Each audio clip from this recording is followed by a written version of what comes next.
Kwa jina naitwa Hansi Obote. Mimi ni mshiriki wa semina za jinsia na maendeleo. Na kwenda kujibu, kabla sijajibu ningeomba kutengeneza mazingira kidogo. Tunapozungumzia dhana ya jinsi na jinsia. Tunapozungumza jinsia, tunazungumza mahusiano yaliyojengwa katika jamii, kati ya jamii moja na jamii nyingine, au kundi fulani na kundi fulani. Lakini unapozungumza jinsi, unazungumza kati ya mume na mke, ni hali isiyobadilika. Jamii elewe hivyo. Yani ke na me. Ndio. Nikirudi kwenye mada yetu, naweza kusema jamii inahusika, najibu kwa namna mbili. Jamii inahusika kwa kiasi fulani, sio katika maeneo yote. Ninaposema inahusika kwa sababu kuna taasisi mbalimbali ambazo zipo na kuna watu wanaharakati binafsi ambao wanajitolea kufanya shughuli mbalimbali kwa maana kuelimisha jamii na kuhakikisha ukatili unatokomea. Kwa hiyo nasema jamii inahusika. Lakini nikisema haihusiki ipasavyo ni kwamba kuna baadhi ya watu wanakuwa kikwazo kwa hawa wanaharakati wenyewe. Kwa mfano unakuta kesi imeibuliwa kama walivyotangulia kusema wenzangu, lakini mazingira ya uendeshaji wa kesi yanakuwa magumu, hasa tunapozungumza mazingira ya vijijini. Mifumo haitengenezi kwamba kesi labda kulingana na uzito wake basi iende haraka. Kwa mfano mtoto amebakwa, unaambiwa mtoto aliyebakwa anatakiwa asioge na asifue zile nguo. Tuchukulie maeneo ambayo ya kijijini, kituo cha polisi kipo wilayani, mtoto amebakwa kata ambayo kufika wilayani pengine inachukua siku nzima. Niambie huyu mtoto ataenda polisi. Akifika polisi anaambiwa aende kwa daktari, ndipo arudi tena wapi? Polisi. Sema ambazo hakuna one stop center. Kuna kutoa ule mzunguko tu unafanya ile kesi kuwa ngumu. Lakini pia swala la yule mtu wa kijijini kwenda mahakamani na kurudi, kwenda na kurudi, kesi haiendi haraka. Ile inasababisha jamii kurudi nyuma, kujikuta ameacha familia nyingine huku, anafuatilia kesi wakati wengine hajui watakula nini. Kwa hiyo ni changamoto. Upande wa pili ninaporudi kwamba haihusiki vizuri, na jana tutalizungumzia swala la uchumi. Kweli kabisa. Swala la uchumi pia ni changamoto kwenye maisha yetu.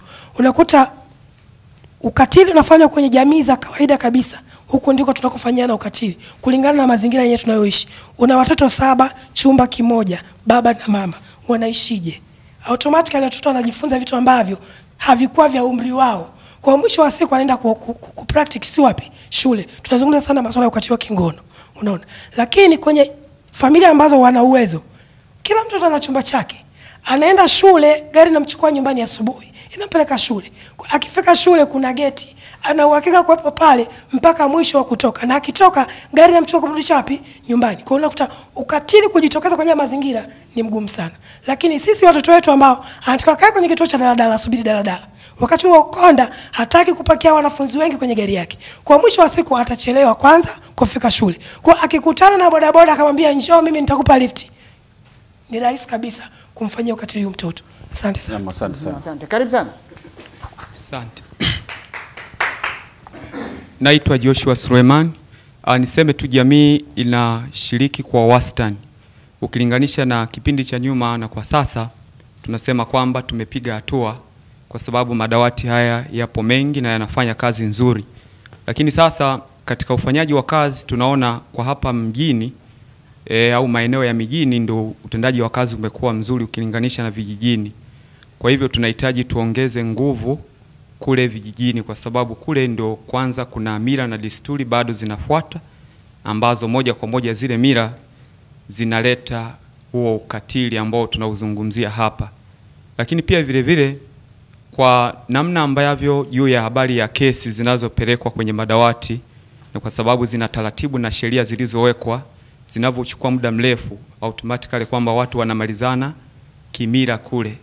Kwa mwisho wa siku tu mtu anaona kumbe kesi hii naweza nikaimaliza kwa kutoa kiasi fulani, kwamba wanaitana, mimi mjomba nimemfanyia kosa huyo, basi wanamalizana kimila. Kwa hiyo ningeomba tu kwamba labda kuongezwe nguvu kwenye madawati ili kesi zile ziweze kuchukua hatua nzuri zaidi.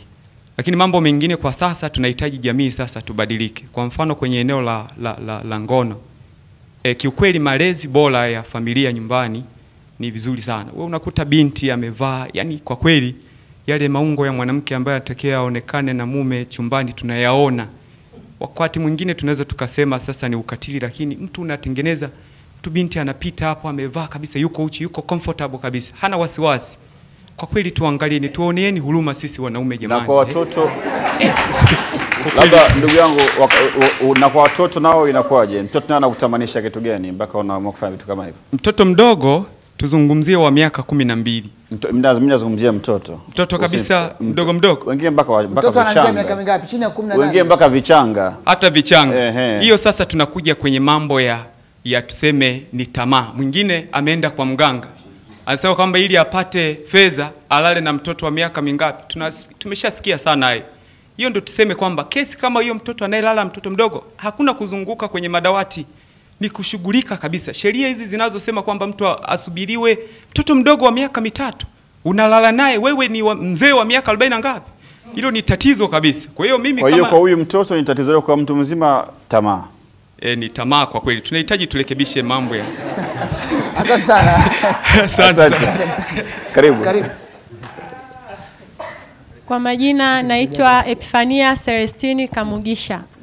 Mimi kwa upande wangu naona jamii bado hatujawa na elimu sawa, kwa sababu tunapoongelea ukatili tunaenda sana kuangalia wale ambao watoto wanabakwa, wale ambao wanatoa rushwa ya kingono, lakini kuna watoto ambao hawapati elimu ya kutosha, na elimu hii inatakiwa itolewe na wazazi, wao ndio kianzilishi cha hiyo elimu.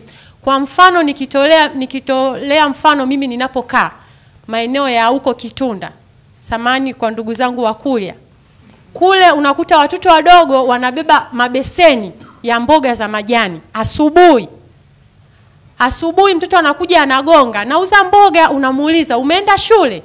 Hapana, bibi ameniambia nikauze kwanza mboga, zikiisha ikipatikana hela nirudi nyumbani ndo nije niende shule.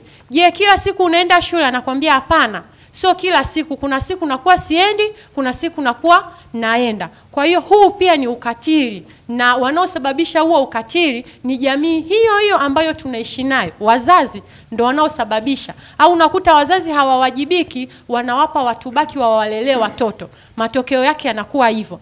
Lakini ndugu zangu, sijui pia kama mmeshachunguza maeneo ya Kariakoo kule kwa wafanyabiashara. Wafanyabiashara wengi ni watoto. Sijui kama mmeshachunguza hilo swala. Mara nyingi ukienda kwenye maduka ya nguo, unaokutana nao pale ni watoto wadogo, ambaye hata ukimwangalia yule mtoto hata darasa la 7 hajamaliza. Kwa hiyo jamii bado tunahitaji elimu ya kutosha ambayo inaanzia majumbani, na jamii hiyo inawezekana kwa asilimia kubwa inatolewa huku mijini, lakini kwa vijijini, maana unakuta watoto wengi wanatolewa vijijini kwa ajili ya kuja kufanyishwa kazi huku mjini. Hivyo wanaofanya biashara Kariakoo, lakini pia hata wale wanaofanya kazi za ndani. Asanteni. Wanasema Waswahili mwanzo wa ngoma ni lele. Kama ana chochote kinaanza na kimoja. Na serikali imeshatuambia kama kuna mtu anamkatili mtoto kupata elimu, tutoe taarifa. Huyu ambaye anakuja kuuza mboga, naona kabisa huyu hapana, mtoto wa Kambaya ana miaka kadhaa na hata darasa 4 hajafika. Unatoa taarifa kwa vyombo husika ili tuanzie pale, ili kila mmoja akichukua hatua watoto hawa wapate kwenda shule kwa pamoja. Kwa mimi sikuwahi kutoa taarifa, lakini tulichokifanya tulimfuata bibi yake huyo mtoto kwenda kumuuliza kwa nini mtoto mdogo anakuwa haendi shule. Kwa sababu mwanzoni tulikuwa, mamangu alifikia hatua ya kumkataza yule mtoto asilete pale mboga, na akasema kabisa huyu mtoto akija hapa msinunue mboga kwake ili awe anaenda darasani. Lakini yule mtoto anavokuja anatia huruma, anasema sisi kwetu hatuna uwezo na tunategemea hizi mboga ili kupata kula nyumbani. Kwa hiyo tulivyomfuata pia yule mzazi alikuwa ni bibi yake, anasema ukiangalia mazingira yangu mimi ni mzee, sina sehemu yote ya kupata pesa, na huyu mtoto hana wazazi.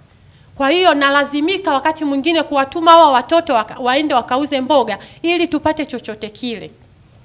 Kwa hiyo sasa hapo pia ukija ukiangalia kwenda kumshtaki huko pia nako unaona ni huruma pia. Mkafanyaje sasa? Baada ya kufanya hivyo ilibaki tu kwamba tunafanyaje. Kwa mkamwacha bibi aendelee kumtumikisha mtoto akose nafasi yake.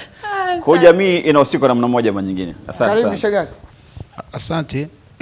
Mimi jina langu kama ulivyotambulisha naitwa Selemani Bishagazi, ni mshiriki wa semina za jinsia TGNP mitandao. Mimi kwanza tu nishukuru hasa jeshi la polisi na watu wa ustawi.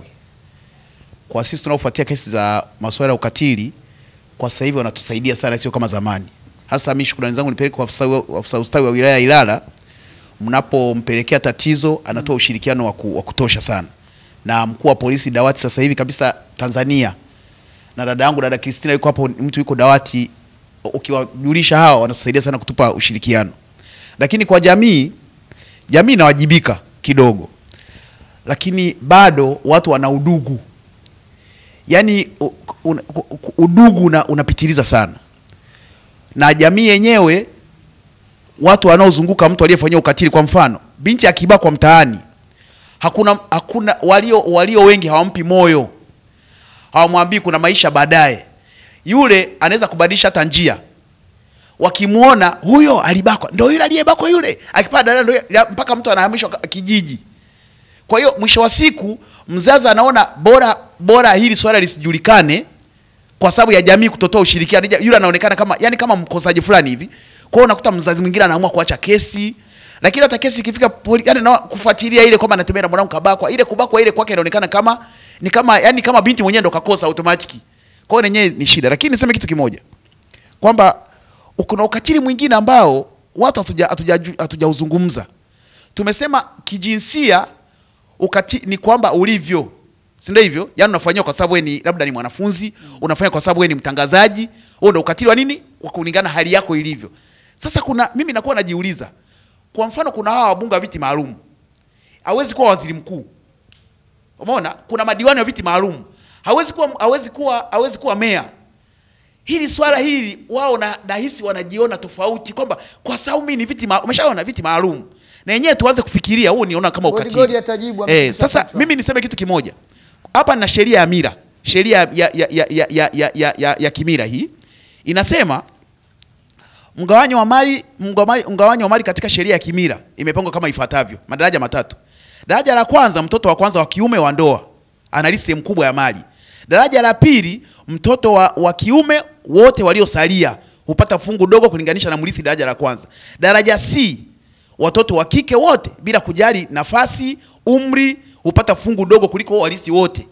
Ushaona sasa jamii kwa mila hii inamchukua mtoto wa kike kama yani wa kiume wote wapate, anakuja kupata fungu dogo. Lakini sasa funga kazi inakwambia katika sheria ya kimila mjane hana fungu la kurithi, bali hutegemea watoto kumtunza.